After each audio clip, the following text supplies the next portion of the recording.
let me see if there's anything else I need to tell you.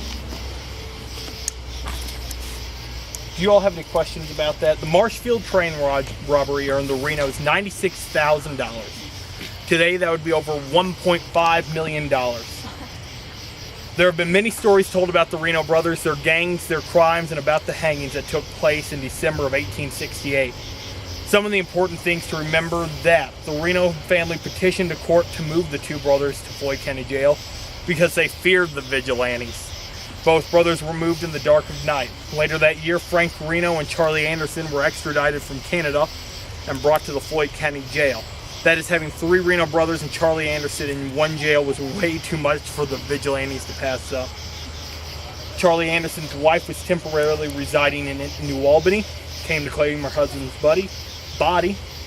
Charlie is buried in the county lot, Poplar's Field, in an unmarked grave here in Fairview Cemetery. Do I have any questions? So that's a great example of the good and the bad.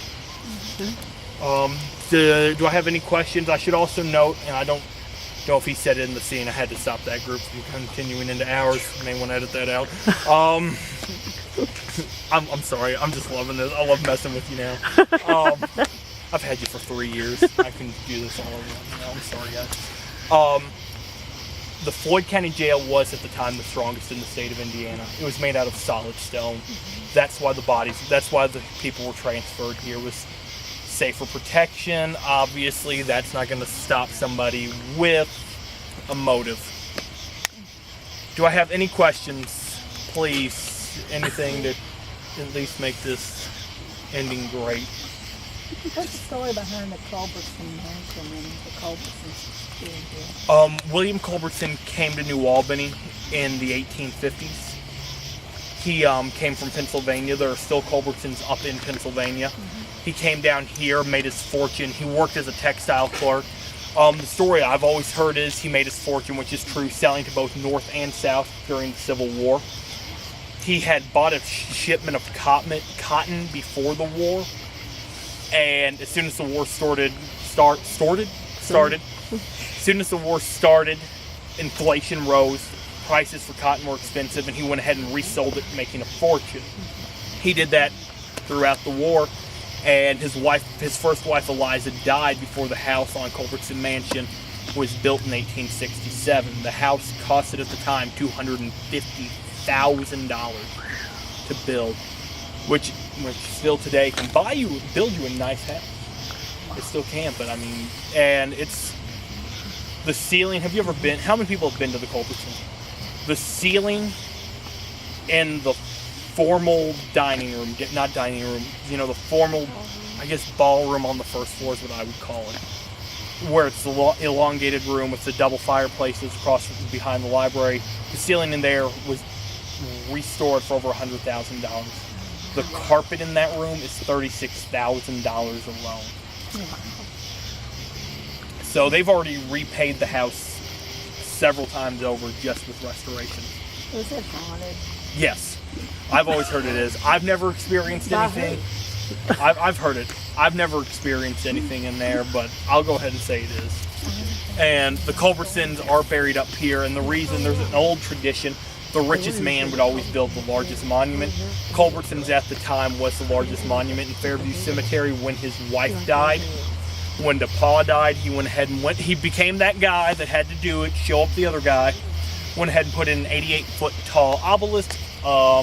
It wasn't enough to have it built out of granite. He went ahead and imported Italian marble, had it hand carved, and that's what you see today. So what we saw today was an 88-foot tall hand carved Italian marble. Brought over this from is the largest, and then Culbertson's second.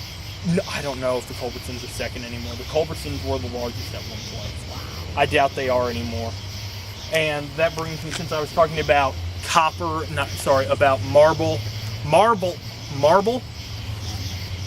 and granite. Marble, as you notice, this is marble. It easily erodes away. But marble was the choice stone at the time because it was so easy to carve into. But when you carve into it, you left it open, air hits it, water, that is acid rain that we all know about destroys it and leaves it like that. On the other hand, you have granite, which we use today for tombstones, that lasts 1876. Wow. It's still there today. And here's the best example.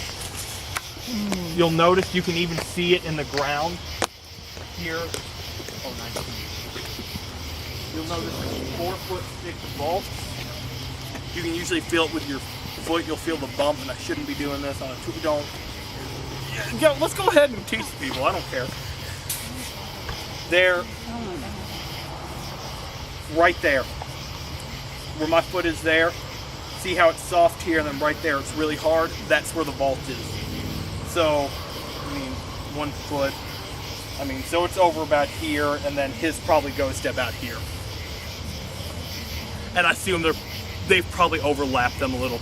But your vaults are 4 feet 6 inches. I just like drilling that into you, that your casket and then a 4'6" vault. Just that way, when you're going to buy your stuff decades from now, I mean decades, not tomorrow, decades. I'm talking about 50, 60 years.